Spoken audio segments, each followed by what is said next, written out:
pastor César, el pastor joven de La Plata. Bueno, en las movidas de Dios, Dios quiso que los pastores César y Romina estén compartiendo la palabra de Dios allá en Manantiales, Buenos Aires. ¿Sí? Ellos están, dentro de un ratito ya empieza la reunión y van a estar compartiendo la palabra. Sabemos que va a ser un tiempo poderoso y Dios me trajo acá, ¿sí? Por eso estoy acá. Reciban también saludos de Giovanna, de mi esposa, que hoy no pudo estar porque se quedó ministrando la adoración allá. ¿Qué tal? Volvió a las canchas, volvió. Así que se quedó ministrando, pero en representación de ella vino mi primogénita, Victoria, ¿sí?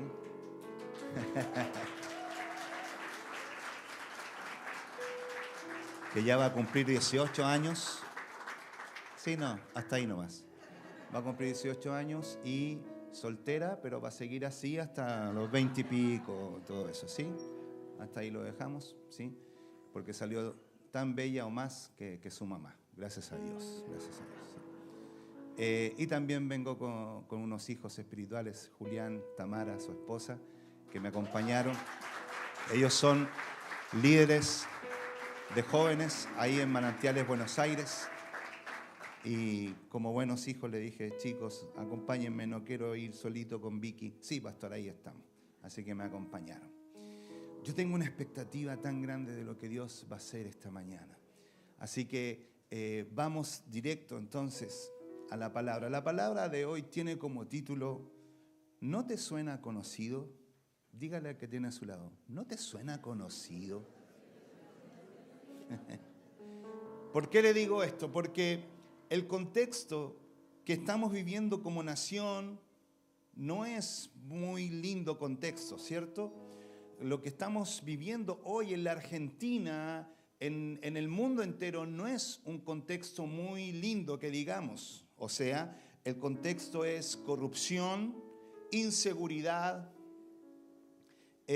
inmoralidad, injusticia, anarquía, etcétera. Ah, pastor, usted va a hablar de política. No se confundan, no voy a hablar de política. Simplemente Dios me trajo esta mañana porque lo que usted está viviendo como iglesia, lo que usted está viviendo como familia, lo que estamos viviendo la iglesia de Cristo es un tiempo profético.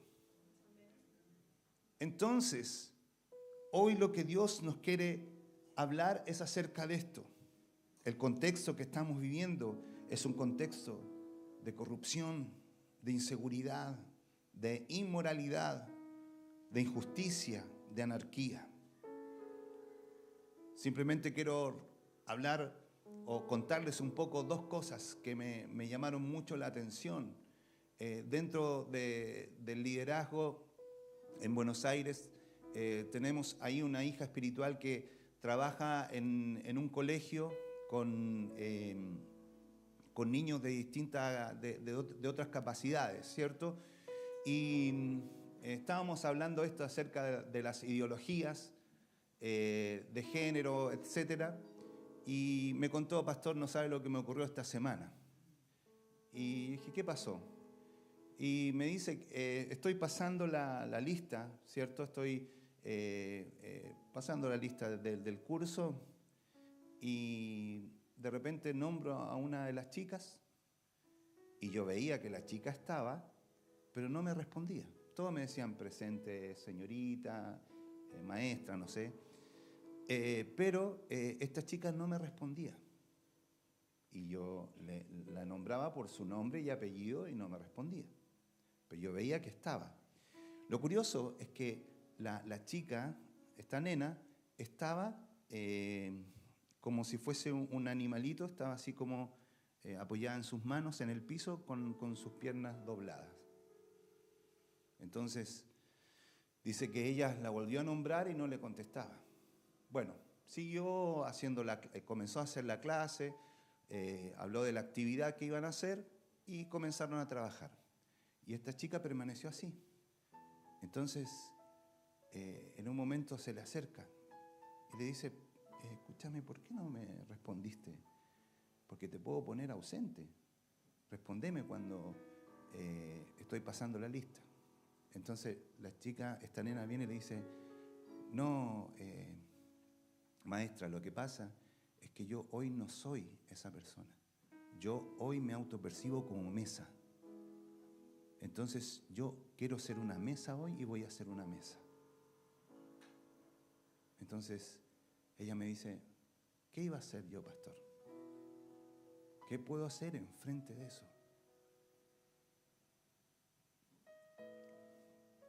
Ideologías. Hace unos meses atrás, no sé si usted vio este dramático caso de un bebé que su madre, con su pareja, mujer, dieron muerte a este bebé.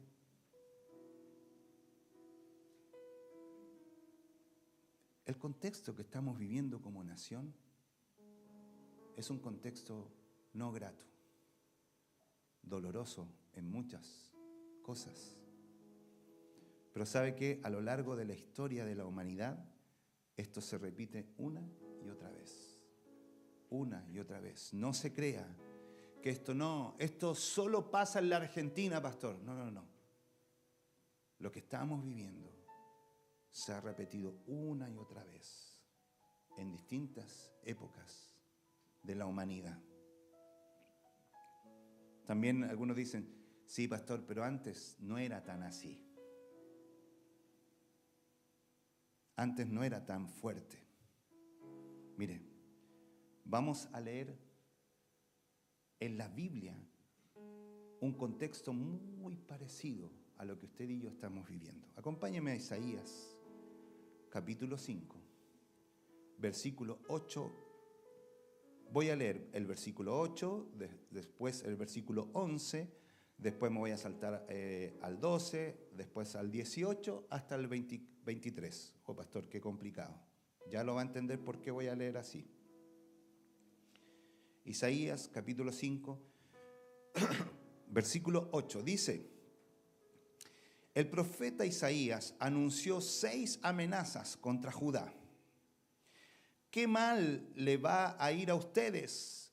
Compran casas y más casas, campos y más campos, y no dejan lugar para nadie más. Se creen los únicos dueños del país. Versículo 11. ¿Qué mal les va a ir a ustedes? Muy temprano empiezan a emborracharse y todavía de noche siguen tomando. En sus fiestas se oye música de arpas, tambores y flautas, y abunda el vino. Ustedes nunca se fijan ni toman en cuenta todo lo que Dios ha hecho. Versículo 18. ¿Qué mal le va a ir a ustedes? El pecado los tiene atrapados. Para colmo, ustedes se animan a decir que Dios nos demuestre que cumplirá todo lo que ha prometido, que el Dios único y todopoderoso se apresure a cumplir sus planes para que podamos conocerlos. Versículo 20, ¿qué mal les va a ir a ustedes? Dicen que lo malo es bueno y que las tinieblas son luz. También dicen que lo amargo es dulce. 21, ¿qué mal les va a ir a ustedes? Se creen muy sabios y muy inteligentes. ¿Qué mal les va a ir a ustedes? Para beber vino y mezclar licores son unos campeones, pero en realidad son todos unos corruptos. Por dinero dejan en libertad al culpable y no respetan los derechos del inocente. Alguno estará pensando, el pastor se vino enojado. Mire, lo que acabo de leer son 6 amenazas a Judá. La primera amenaza es por la codicia. La segunda amenaza es por el pecado desenfrenado. La tercera amenaza es por desconfiar en Dios. La cuarta amenaza es por cuestionar los planes de Dios con ideologías. La quinta amenaza es por la soberbia. Y la sexta amenaza es la corrupción e injusticia. Ahora, nuevamente, dígale al que tiene a su lado, ¿no te suena conocido esto? Pastor, ¿está seguro que está hablando de Judá? No está hablando de la Argentina, pastor. Qué increíble. Yo cuando lo leí, yo dije, wow. Porque yo hoy en día en las noticias, en muchas plataformas, he escuchado muchas frases que dice esto. Se creen dueños del país, no le dan la oportunidad a otros, corruptos. ¿No les suena conocido? Iglesia, Dios me ha traído esta mañana para ponerte en contexto de lo que estamos viviendo como nación. Yo esta mañana he venido de parte de Dios para levantarte el ánimo. Pastor, la manerita de levantarme el ánimo que tiene usted. Con ese ánimo me quiero ir de aquí a Seiza e irme del país, pastor.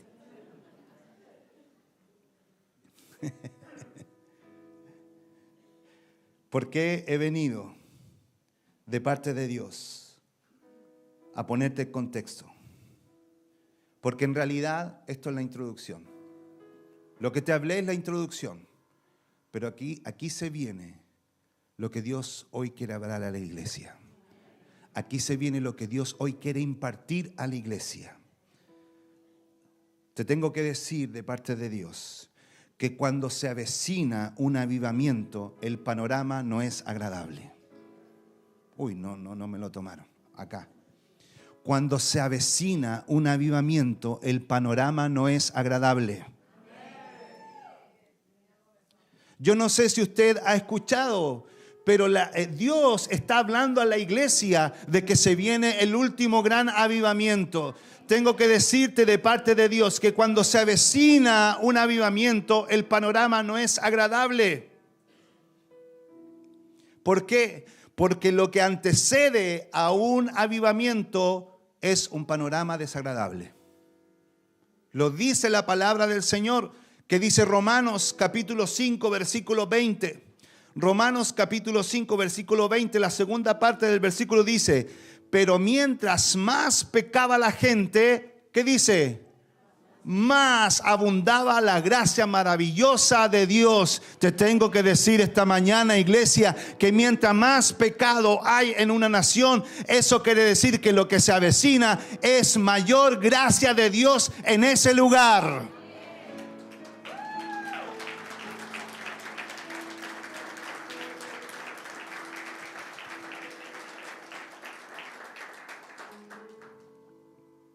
Está comenzando, porque ¿cuáles fueron los primeros versículos que le leí? Isaías, capítulo 5, ¿cierto? Pero bendito Dios, que después del 5, ¿sabe qué viene? Muy bien, el 6. Hay un capítulo 6. ¿Cuánto glorifican a Dios esta mañana? Porque hay un capítulo 6. ¿Quiere leer conmigo el capítulo 6? Dice el capítulo 6, versículo 1, dice, el año en que murió el rey Uzías, vi al Señor sentado en un majestuoso trono, y el borde de su manto llenaba el templo. Lo asistían poderosos serafines, cada uno tenía 6 alas. Con 2 alas se cubrían el rostro, con 2 se cubrían los pies, y con 2 volaban. Se decían unos a otros, Santo, santo, santo es el Señor de los ejércitos celestiales. Escucha esto. Toda la tierra está llena de su gloria.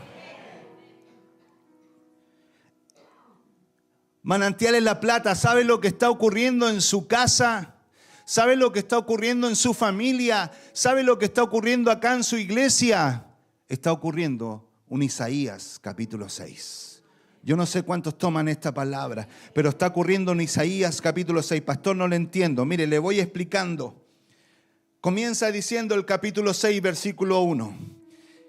El año en que murió el rey Uzías. Espiritualmente, ¿sabe qué significa eso? significa el final de una temporada. El año en que murió el rey Uzías significa el final de un gobierno. El año en que murió el rey Uzías significa el fin de un orden. Se lo repito. Cuando Isaías capítulo 6, que Isaías venía de un contexto muy parecido al nuestro hoy en día. Pero en el capítulo 6 Isaías dice, en el año en que murió el rey Uzías. Esa frase es profética, porque esa frase significa el final de una temporada, el final de un gobierno, el final de un orden.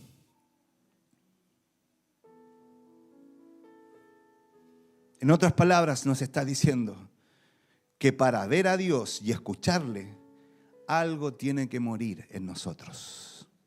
No, pastor, algo tiene que morir en el gobierno de nuestro país. Algo tiene que morir en nuestra ciudad. Algo tiene que morir en mi familia. Escúcheme, eso es verdad. Pero el primer ejercicio que tenemos que hacer para vivir Isaías capítulo 1 y los siguientes, capítulo 6, versículo 1 en adelante, lo primero que tenemos que hacer es decir que algo tiene que morir en nosotros.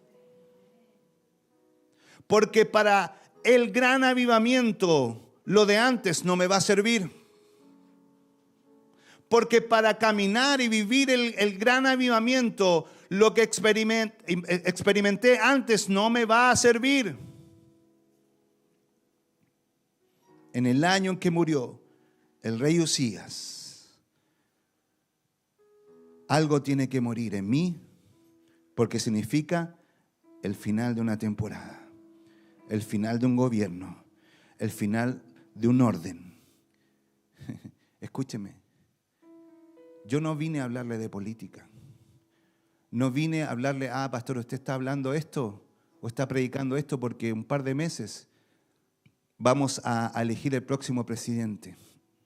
Ese es un hecho más. Lo que yo le estoy hablando es algo más profundo. Es algo que se ve en el mundo espiritual y que va a trascender en el mundo natural. Lo que va a ocurrir en unos cuantos meses acá en la Argentina tiene que ver con esto, en que se va a morir una temporada, en que llegó al final una temporada y comienza algo nuevo de Dios. Yo no sé quién va a ser el próximo presidente, yo lo único que sé, que ese presidente va a ir en función del último y gran avivamiento para la Argentina. Yo no sé quién viene de gobierno en los próximos meses, yo lo único que sé, que la persona que salga como gobierno va a ser funcional al último gran avivamiento para nuestra nación.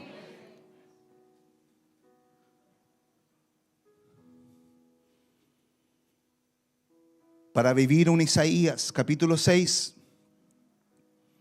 después dice, vi al Señor sentado en un majestuoso trono. ¿Sabe qué significa esto? Esto significa Dios gobernando en todas las áreas de nuestra vida. ¿Qué le estoy diciendo con esto? Porque es lindo escuchar, wow, me encanta esta palabra avivamiento, me gusta, me entusiasma. Pero para vivir esa palabra, para ser parte de ese nuevo tiempo, yo sí o sí tengo que ver a Dios, vivir a Dios entronado en todas las áreas de mi vida. No puede, ya no sirve, no, Dios, mire, yo te sirvo, voy todo esto ok, pero esta área de mi vida déjamela a mí. Yo tengo el control de esta área, en mi bolsillo no te metas, Señor, en mi familia no te metas, lo demás sí, ¿eh? No. Para el último gran avivamiento, Dios tiene que estar entronado en todas las áreas de nuestra vida. Eso significa, vi al Señor sentado en un majestuoso trono. Significa una adoración absoluta. ¿Sabe lo que se viene en este último gran avivamiento? Porque muchos dicen, Pero pastor, si yo tengo mi devocional todos los días con Dios. Y eso está muy bien, siga haciéndolo. Pero en este último gran avivamiento, los devocionales van a empezar a cambiar. Su tiempo de intimidad va a comenzar a cambiar. ¿Sabe por qué? Porque ya no va a ser suficiente con leer 2 o 3 versículos. Ya no va a ser suficiente con decir, bueno, voy a mi devocional, voy a mi tiempo de intimidad con Dios para saber más de Dios, para escuchar de las maravillas de Dios. No.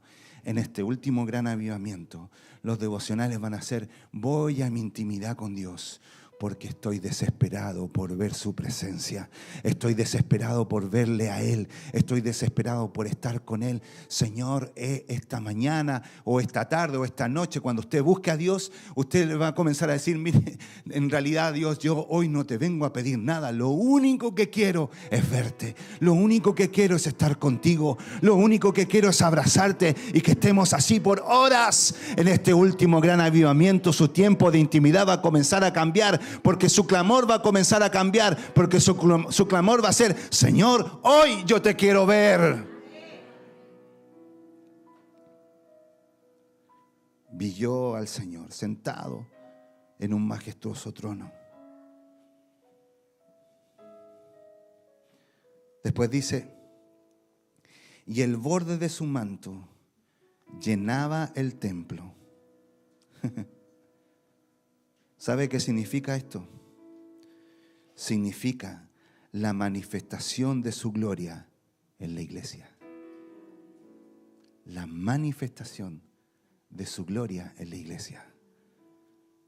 Uy, yo no sé cuántos se entusiasman con esto, pero ¿saben lo que va a empezar a ocurrir? Va a empezar a ocurrir que las redes van a ser llenas. Que su grupo fe, ya su casa va a quedar muy pequeña. Va a empezar a ocurrir que en distintos sectores de La Plata van a tener que abrir un local como este en distintos sectores de La Plata, y que el pastor va a tener que, o a lo mejor ya lo está haciendo, no lo sé, pero va a tener que buscarse un lugar mucho más grande, porque lo que va a empezar a ocurrir en este último gran avivamiento, en que la gloria de Dios va a comenzar a llenar su templo, o sea, las iglesias, los pastores que dejan a un lado sus pensamientos y dejan que Dios haga, esas iglesias se van a llenar del conocimiento de la gloria de Dios.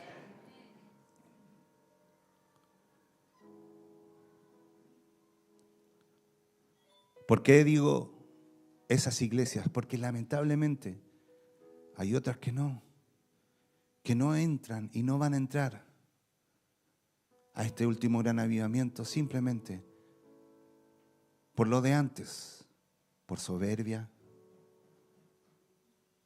por querer brillar y no dejar el lugar a la presencia de Dios, a su gloria. El borde de su manto llena el templo. Significa la manifestación de su gloria en la iglesia, o sea, lo sobrenatural. Yo no sé cuántos están preparados a ver lo sobrenatural de Dios. Yo no sé cuántos están preparados de ver lo sobrenatural de Dios.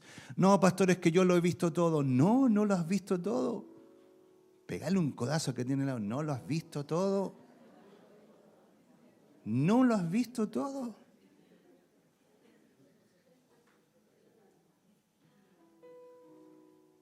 Manantiales La Plata. Se vienen tiempos gloriosos de su presencia. Se vienen tiempos poderosos de su presencia. Chicas, cuando ustedes van a estar ministrando acá, simplemente adorando, enfermos van a ser sanados. Personas que no conocen a Cristo van a correr al altar gritando, yo quiero conocer a Jesús. Pastor, sí, pero eso va a ocurrir solamente con los adoradores porque ellos están más cerca de Dios. No. Cuando digo que la gloria de Dios va a llenar la iglesia, me refiero a usted. Me refiero a usted. Me refiero a que usted quizás venga camino a la iglesia y alguien se le acerque y le dice, mira, ¿dónde vas? Usted va a decir, voy a la iglesia, déjame ir con vos.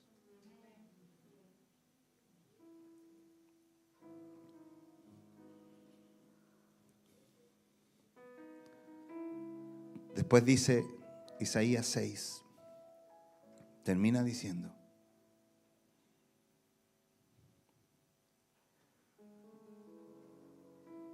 se decían unos a otros: Santo, Santo, Santo es el Señor de los ejércitos celestiales. Escúcheme.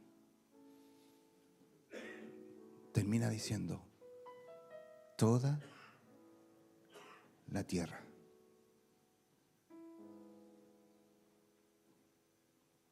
Se lo repito, dice: toda la tierra.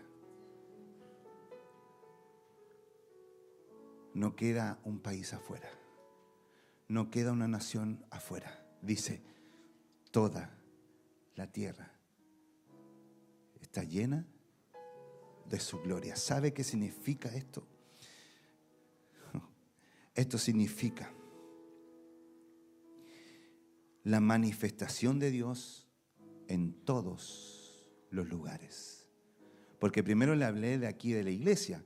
Claro, pastor, es fácil acá en la iglesia, en la casa de Dios.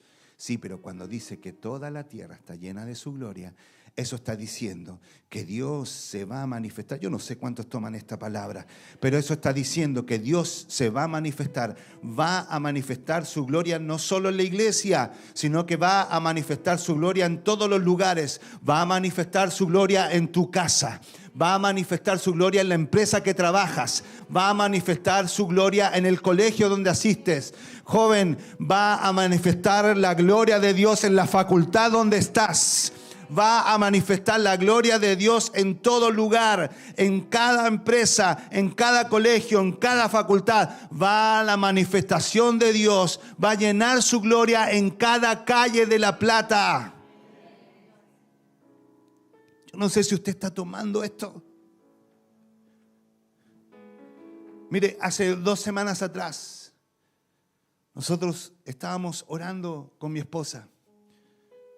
Y estábamos en un momento de dificultad y estábamos orando.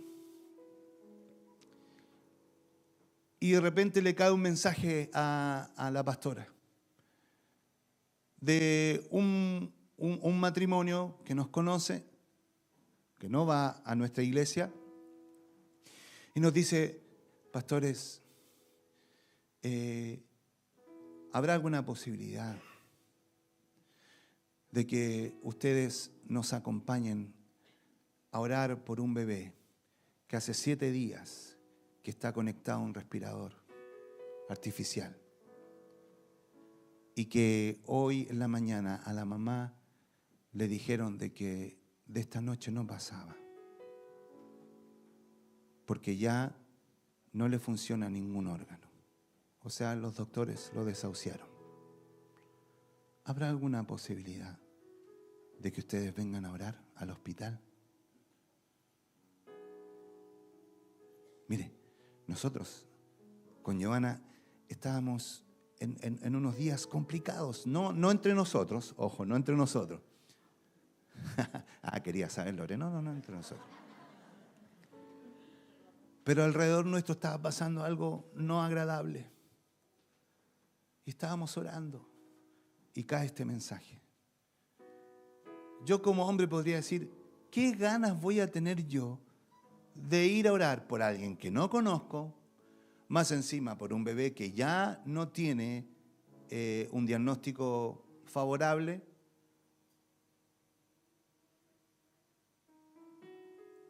Entonces mi esposa me miró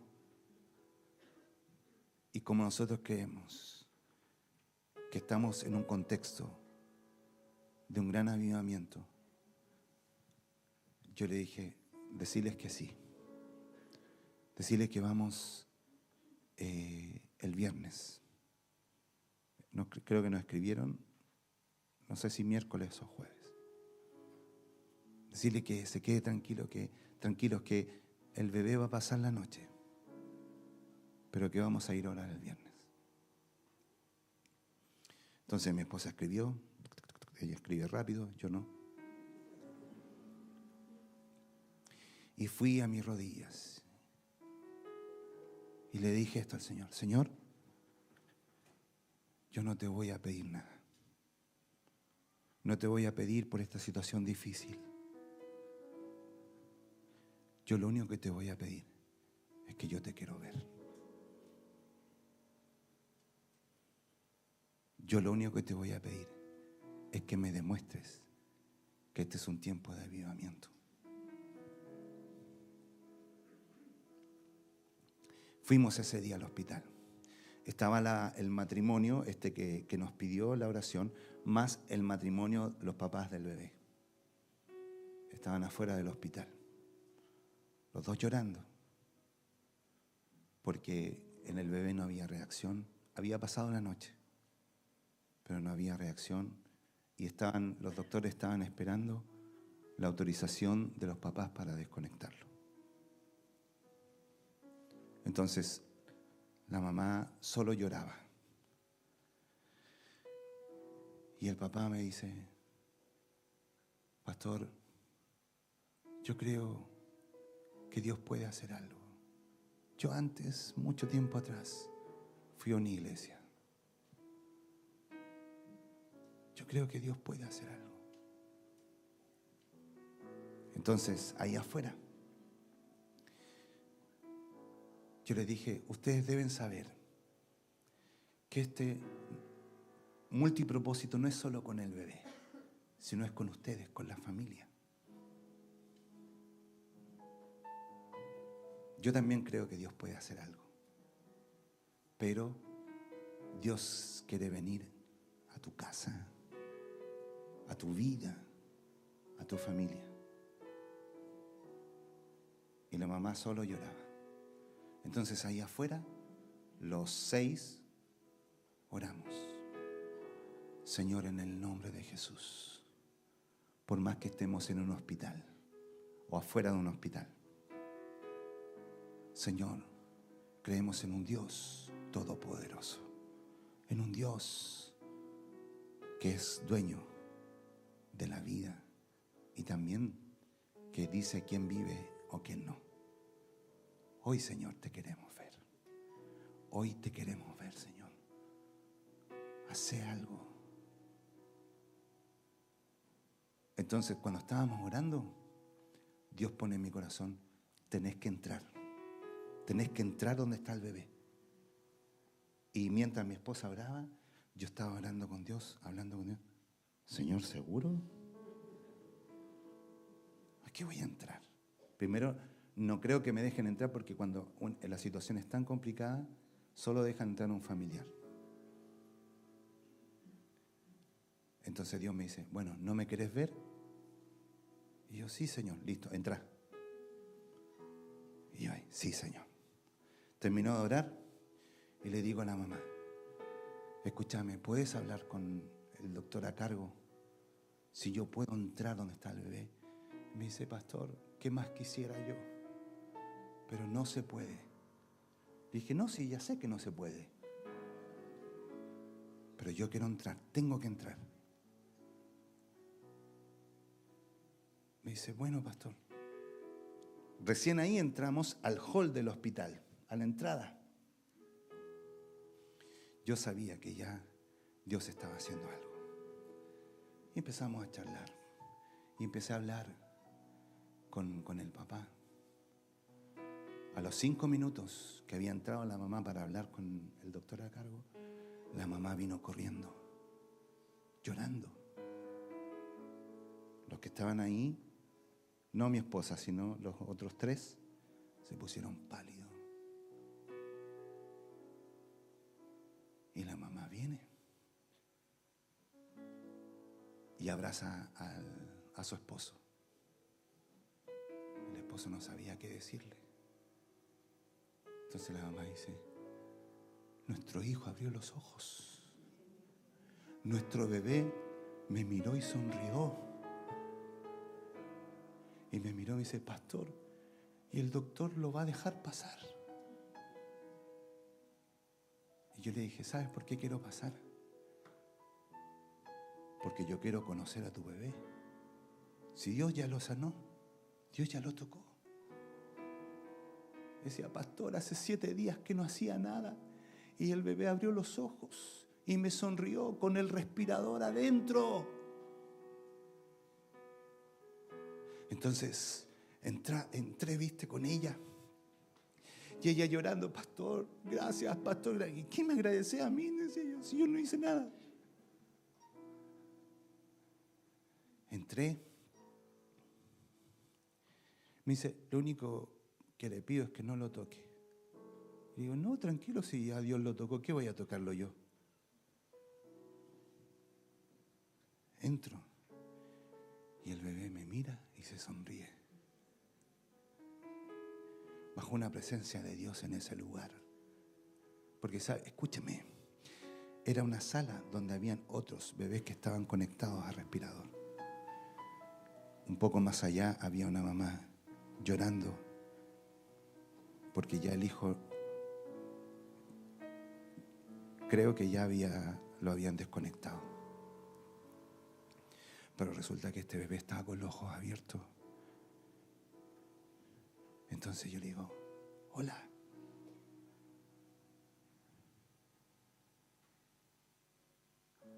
Te proclamo en el nombre del Señor que en una semana vas a estar en la casa con tus papás. Y la mamá me decía, pastor, pero si todavía está conectado. Cállate.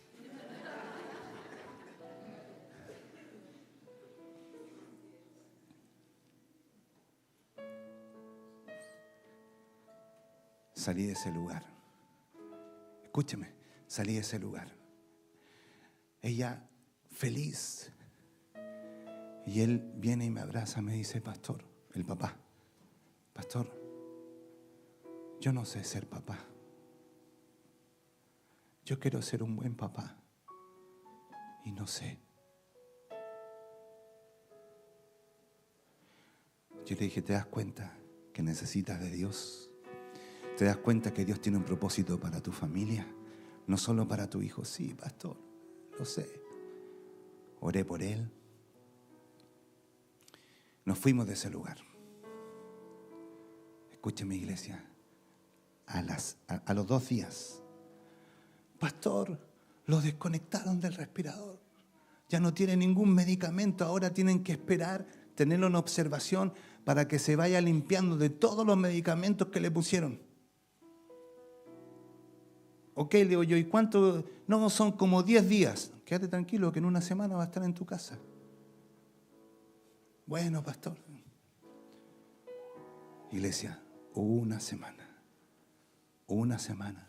Pastor, ¿qué pasa? Mire. Estaba con su bebé en brazos en su casa. Iglesia, toda la tierra está llena del conocimiento de la gloria de Dios. Eso quiere decir que Dios va a estar en los hospitales, Dios va a estar en la universidad, Dios va a estar en el colegio, Dios va a llenar la tierra del conocimiento de su gloria.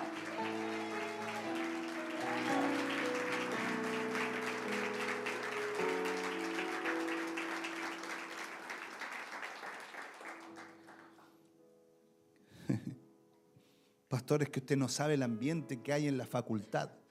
Sí lo sé. Sé el ambiente tan difícil. ¿Cuántos están en la facultad acá? Levanta bien tu mano. No la baje. Yo te proclamo en el nombre del Señor que Dios te va a usar, porque Dios va a comenzar a llenar con su gloria esa facultad. Yo te proclamo en el nombre del Señor que vas a tener que pedir una sala. No, pastores, que se pide la sala solo para cosas políticas. No, escúcheme bien. Cuando Dios dice que Él va a llenar la tierra de su gloria, Él no discrimina si es un hospital o una universidad. Da lo mismo. Dios te está diciendo que Él va a llenar con su gloria esa facultad y te va a usar a vos para ocupar esa sala. Para que vengan estudiantes. ¿Qué están haciendo estos locos acá? Porque escúcheme, cuando nosotros estábamos orando ahí en el hospital, algunos pasaban ¿y estos locos?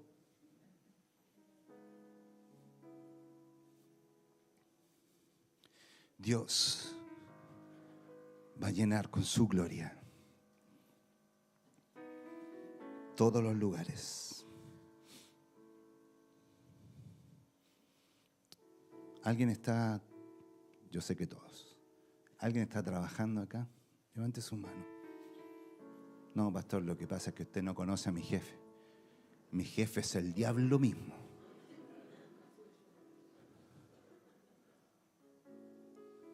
No me bajen la mano. Se acerca el tiempo en que la presencia de Dios va a venir a tu trabajo. Mire, hay algunos acá que tu jefe te va a pedir, escúchame, antes de empezar la jornada de trabajo, ¿por qué no haces eso que hacen ustedes? ¿Qué cosa? Orar. Y usted va a orar. Y va a decir, Señor, antes de empezar la jornada de trabajo, ven con tu gloria, Señor. Ven con tu presencia. Y va a empezar a pasar cosas poderosas en tu trabajo. Quienes tienen empresas propias, yo te digo esto en el nombre del Señor, porque lo cantaste al principio, dijiste, Dios de promesas, ¿cierto? Dios de, ¿qué decía después? Yo no sé, porque acá empieza el conflicto. Porque dice, acá el pastor va a empezar a hablar de plata. Bueno, si te complica, tápate los oídos. Pero yo te digo en el nombre del Señor, que ese Dios de abundancia también se va a glorificar. Porque es el peor momento económico de la Argentina. Pero la palabra del Señor dice que donde abunda el pecado, sobreabunda la gracia. Eso quiere decir que en el peor momento económico de la Argentina viene tu bendición económica. Viene la bendición en tu empresa. Viene la bendición de que Dios va a usarte. Dios te va a usar y va a bendecir tu empresa. Póngase de pie, iglesia.